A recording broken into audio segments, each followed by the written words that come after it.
नमस्कार, जनता पॉलिटिक्स में आपका स्वागत है। मैंने अब तक धर्म और राजनीति पर 400 से अधिक वीडियो बनाए हैं, लेकिन अब लगता है कि ये सारे प्रयास बिल्कुल व्यर्थ हैं। इस देश का शायद कुछ नहीं हो सकता। अब देश की दुर्दशा देखी नहीं जा रही है। हिंदू शुतुरमुर्ग की तरह रेत में सिर गड़ाए बैठे हैं और सरकार हिंदुओं को 75 सालों से दोयम दर्जे का नागरिक ही समझती रही है। अब आने वाले समय में देश की अस्मिता ही खतरे में है। और मैं ऐसा क्यों कह रही हूँ, ये जानने के लिए पूरा वीडियो ध्यान से देखें। पहले आइए जानते हैं कि बनाना रिपब्लिक किसे कहते हैं। बनाना रिपब्लिक राजनीतिक और आर्थिक शब्दावली का एक बेहद आपत्तिजनक शब्द है, जिसका राजनीतिक और आर्थिक रूप से प्रयोग कमजोर एवं अस्थिर देश के लिए किया जाता है। इस प्रकार के देश की राजनीतिक व्यवस्था में अल्पतंत्र का शासन और इनमें पूंजीपतियों और सैन्य अधिकारियों की भूमिका होती है। वहीं आर्थिक रूप से यह देश किसी राष्ट्र की भांति कार्य न करके बस एक प्रकार का कंपनी या व्यावसायिक समूह की भांति कार्य करने लगता है। मतलब यदि कोई देश राजनीतिक रूप से अस्थिर है तो ऐसे देश को बनाना रिपब्लिक कहते हैं। अब मुद्दे पर आते हैं। संविधान की दुहाई देने वाला विपक्ष भारत की संघीय व्यवस्था को तार तार कर रहा है। संघीय जांच एजेंसियों पर सवाल उठाए जा रहे हैं। जांच एजेंसियों की टीम पर हमले हो रहे हैं। राज्यपालों और राज्य सरकारों के बीच टकराव तो पहले भी होते रहे हैं, लेकिन अब तो मुकदमे भी होने लगे हैं। दिल्ली के सीएम अरविंद केजरीवाल शराब घोटाले में तिहाड़ की हवा खा रहे हैं, लेकिन वो मुख्यमंत्री बने हुए हैं। वो 4 महीने से जेल से ही सरकार चला रहे हैं। झारखंड के सीएम जमानत पर 5 महीने जेल में बिताकर बाहर आए और तुरंत मुख्यमंत्री की कुर्सी संभाल ली। झारखंड सरकार के एक मंत्री आलमगीर आलम ने तो टेंडर कमीशन घपले में जेल जाने के करीब 1 महीने बाद इस्तीफा दिया था। झारखंड में हाल ही में एक मंत्री ने पद और गोपनीयता की शपथ लेने से पहले परंपरा की परवाह किए बगैर कुरान की आयतें पढ़ी।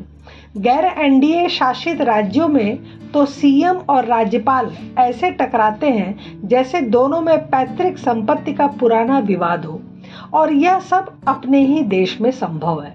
यह सब बताता है कि नेताओं का स्तर गिरता चला जा रहा है और जनता उससे भी ज्यादा गिर गई है, जो सब कुछ देखने के बाद भी उन्हें वोट कर रही है।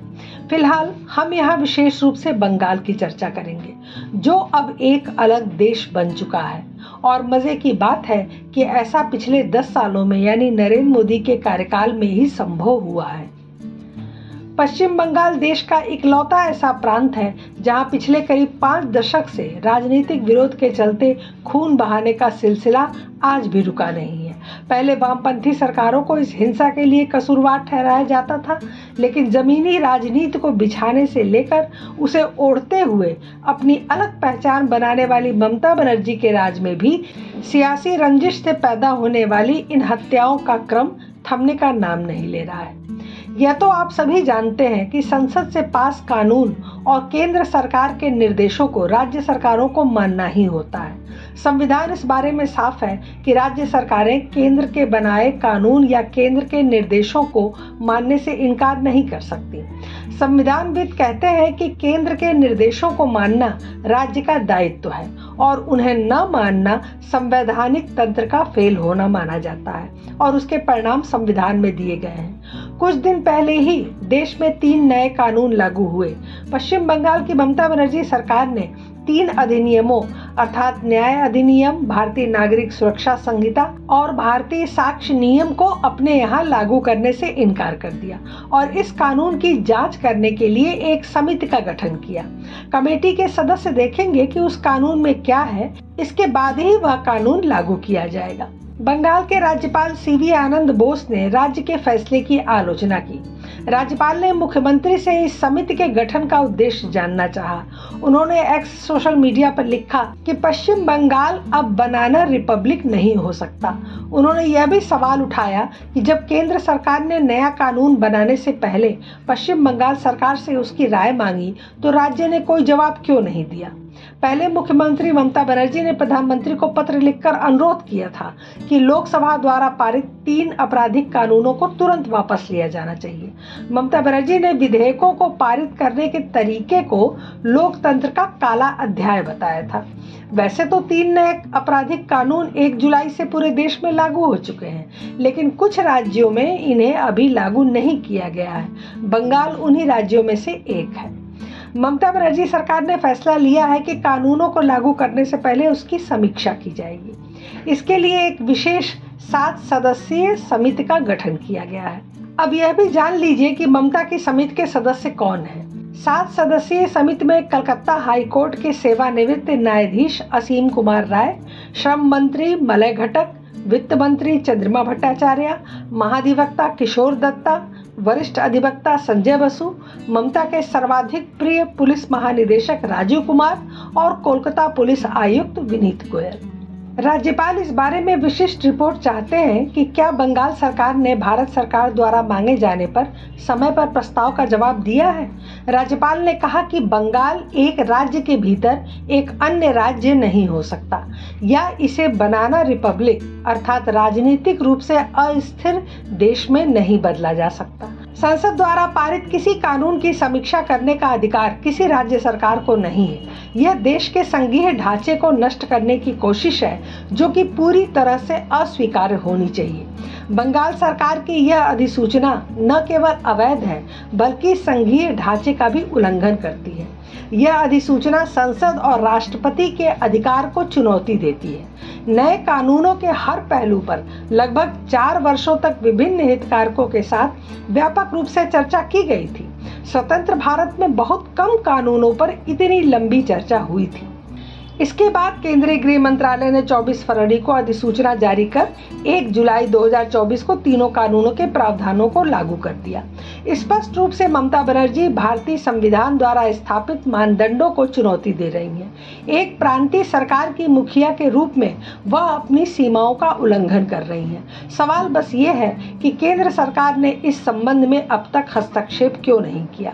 अगर ऐसा नहीं किया गया तो यह शायद मोदी सरकार की पहली और आखिरी गलती होगी। ममता बनर्जी हर स्तर पर बवाल काट रही हैं। उन्हें अपनी पुलिस पर भरोसा है, पर आम आदमी जिस सीबीआई पर सर्वाधिक भरोसा करता है उसी की जांच पर ममता को आपत्ति है। संदेश खाली मामले के आरोपी को बेगुनाह साबित करने की कोशिश में बंगाल सरकार सीबीआई जांच के खिलाफ सुप्रीम कोर्ट पहुंच गई। ममता के बंगाल में शिक्षकों को नौकरी बेचने के आरोप में मंत्री विधायक जेल जा चुके हैं। ममता पहले क्या कहती थी और अब उनका स्टैंड क्या है। ममता बनर्जी का लोकसभा में 2005 का वह कारनामा आप सबको याद होगा कि पश्चिम बंगाल में तब लेफ्ट फ्रंट की सरकार थी। लोकसभा में ममता अपने हाथ में कागज का पुलिंदा लेकर गरज रही थी। वे बता रही थी कि बंगाल में बांग्लादेशी घुसपैठियों को खुली छूट लेफ्ट फ्रंट सरकार ने दे रखी है। उन्हें राज्य सरकार बंगाल का वासी बताने के लिए राशन कार्ड और ऐसे दस्तावेज मुहैया कराती है। उन्होंने तो कुछ ऐसे नामों की सूची भी दिखाई थी जो बांग्लादेश और पश्चिम बंगाल में वोटर के रूप में एक साथ दर्ज थे। उन्होंने लोकसभा में इसके लिए हंगामा मचा दिया था। स्पीकर के आसन तक वे पहुंच गई थी। अब ममता बनर्जी को पश्चिम बंगाल में कोई घुसपैठिया नजर नहीं आता। वे सीएए का विरोध कर रही हैं। इसे पश्चिम बंगाल में लागू न करने की उन्होंने मुनादी कर रखी है। मतलब इसके पहले भी ममता ने संसद द्वारा बनाए गए कानून को लागू नहीं करके दिखा दिया है और केंद्र सरकार तमाशा देखती रही थी। बंगाल में सीएए की सबसे ज़्यादा ज़रूरत थी, लेकिन वो वहाँ लागू नहीं हो सका। पश्चिम बंगाल में ईडी की टीम पर हमले हुए। हमले का मास्टरमाइंड पहले तो चकमा देता रहा और जब गिरफ्तार हुआ तो उस मामले की जांच पर ममता बनर्जी को भरोसा नहीं है। वे इसकी जांच राज्य पुलिस से कराने की मांग को लेकर सुप्रीम कोर्ट पहुंच गई। यह तो शुक्र है कि उन्हें सर्वोच्च अदालत ने इजाजत नहीं दी थी। उल्टे ममता की मंशा पर ही सवाल उठा दिया था कि अपराध के आरोपी को बचाने में उनकी इतनी दिलचस्पी क्यों है। और अब तो ममता बनर्जी ने केंद्र सरकार द्वारा बनाए गए आपराधिक कानूनों को भी मानने से इनकार कर दिया है। उल्टे उन्होंने इसकी समीक्षा के लिए एक आयोग का भी गठन कर दिया है। गैर भाजपा राज्य सरकारें सुप्रीम कोर्ट का आदेश भी नहीं मानती। आरक्षण पर सुप्रीम कोर्ट की 50% सीमा कौन मान रहा है। बंगाल सरकार आरक्षण सीमा बढ़ाने को चुनौती देने वाली याचिका सुप्रीम कोर्ट में डाल चुकी है। बिहार सुप्रीम कोर्ट जाने की तैयारी में है। झारखंड तो सीधे 9वीं सूची में शामिल करने की मांग कर रहा है। राज्यपाल ने आरक्षण बिल लौटा दिया था। झारखंड में इसी साल विधानसभा के चुनाव होने वाले हैं। संभव है कि बंगाल के नक्शे कदम पर बिल लौटाने को मुद्दा बनाकर झारखंड भी राज्यपाल के खिलाफ सुप्रीम कोर्ट जाए। पड़ोसी बंगाल की सीएम ममता बनर्जी ने राज्यपाल के खिलाफ कोर्ट जाने की राह तो पहले ही दिखा दी है। बंगाल में हिंसा और चुनाव में अराजकता की वारदातें इतनी अधिक हैं कि उन्हें इकट्ठा करके 1-2 नॉवेल लिखा जा सकता है। अभी ममता का एक वीडियो आया जिसमें वो कह रही हैं कि पश्चिम बंगाल में बांग्लादेशी शरणार्थियों का स्वागत है। मैं ये भी चाहती हूँ कि हमारे हिंदुस्तान के साथ संबंध अच्छे हों। मैं चाहती हूँ हिंदुस्तान का रिलेशन अच्छा हो। अरे शुरुआत हुआ आपका लिए, आपने आके हम लोगों को बहुत हम आपको शुक्रिया अदा करती हूँ। ममता पहले भी अपने बयानों के जरिए ऐसा प्रतीत कराती रही हैं जैसे पश्चिम बंगाल भारत का हिस्सा न होकर एक अलग मुल्क हो। अब ममता बनर्जी ने हिंसा से पीड़ित बांग्लादेशी नागरिकों को बंगाल में शरण देने की वकालत की है। केंद्र सरकार ने उनके इस बयान को पूरी तरह गलत बताया है। गजब लाचार और पंगु है केंद्र सरकार। हमारा संविधान राज्यों की अलग सरकार की व्यवस्था के साथ ही केंद्र में निहित एकीकृत व्यवस्था का ढांचा भी पेश करता है, जिसके तहत बहुत ऐसे मौके हैं जिनमें केंद्र सरकार को राज्यों पर प्राथमिकता दी गई है। संविधान के अनुच्छेद 256, 365 और 355 की ये तिकड़ी केंद्र को राज्यों के ऊपर असीमित शक्तियां देती है, बशर्ते कि केंद्र सरकार उनका उपयोग करे। अनुच्छेद 256 कहता है कि राज्य सरकारों का दायित्व है कि वह संसद द्वारा पारित कानून लागू करेंगे। इसके अलावा केंद्र राज्यों को जरूरी निर्देश भी दे सकता है। अनुच्छेद 365 कहता है कि केंद्र के आदेश का पालन नहीं करने पर राज्य पर राष्ट्रपति का चलेगा संवैधानिक डंडा, बशर्ते कि केंद्र सरकार उस राज्य को बचाना चाहती हो। जब कोई राज्य केंद्र सरकार के एग्जीक्यूटिव आदेश का पालन करने में विफल रहता है तो राष्ट्रपति का यह मानना कानून सम्मत होगा कि राज्य में सरकार संविधान के मुताबिक नहीं चल रही है। अनुच्छेद 355 कहता है कि राज्य को बाहरी और अंदरूनी खतरे से सुरक्षित रखना केंद्र की जिम्मेदारी है। साथ ही केंद्र की जिम्मेदारी है कि वह देखेगी कि राज्य की सरकार संविधान के मुताबिक चले। और अनुच्छेद 356 राज्य में संवैधानिक तंत्र फेल होने पर राष्ट्रपति शासन लागू करने की व्यवस्था है। अब अगर नरेंद्र मोदी सरकार संविधान की इन धाराओं का उपयोग करने में अक्षम हो तो उसे इस्तीफा देकर अन्य लोगों को मौका देना चाहिए, क्योंकि देश में बनाना रिपब्लिक बनते देखते रहना किसी भी सरकार के लिए बेहद शर्म की बात है। आश्चर्य होता है कि एनडीए विरोधी पार्टियों के सभी नेता सबसे अधिक चिंतित संविधान को लेकर दिखते हैं। संविधान का नाम तो इस तरह जपते हैं जैसे कोई साधक मंत्र का जाप करता है। अब तो विपक्ष के कई नेता संविधान के प्रति ठीक उसी तरह साथ लिए चलते हैं जैसे कभी बोफोर्स घोटाले में कमीशन खाने वालों के नामों की अदृश्य सूची लेकर विश्वनाथ प्रताप सिंह तत्कालीन पीएम राजीव गांधी के खिलाफ चुनाव प्रचार में घूमते थे। वे अक्सर अपनी सभाओं में यह वाक्य बोलते थे कि बोफोर्स कांड में शामिल तमाम लोगों के नाम उनके पास हैं। ऐसा कहते हुए अपना एक हाथ कुर्ते की जेब तक ले भी जाते थे, हालांकि उन्होंने वह सूची कभी नहीं दिखाई। संविधान निर्माताओं ने सपने में भी यहाँ तक की स्थिति का अनुमान नहीं लगाया होगा, वरना इसके भी प्रावधान जरूर किए गए होते कि संवैधानिक व्यवस्थाओं पर सवाल उठाने वालों से कैसे निपटना है। सबसे चौंकाने वाली बात यह है कि संविधान की सुरक्षा की चिंता उन दलों के नेता अधिक करते हैं जिनके नेताओं ने कांग्रेस के साथ रहकर 1975 में सबसे अधिक और घातक छेड़छाड़ की थी।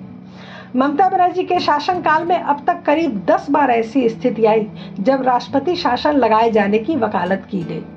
11 दिसंबर 2020 को भाजपा अध्यक्ष जेपी नड्डा के काफिले पर हमले के बाद केंद्र सरकार ने पश्चिम बंगाल के राज्यपाल से कानून व्यवस्था पर रिपोर्ट मांगी थी और सभी नेताओं ने राष्ट्रपति शासन लगाए जाने की मांग की थी।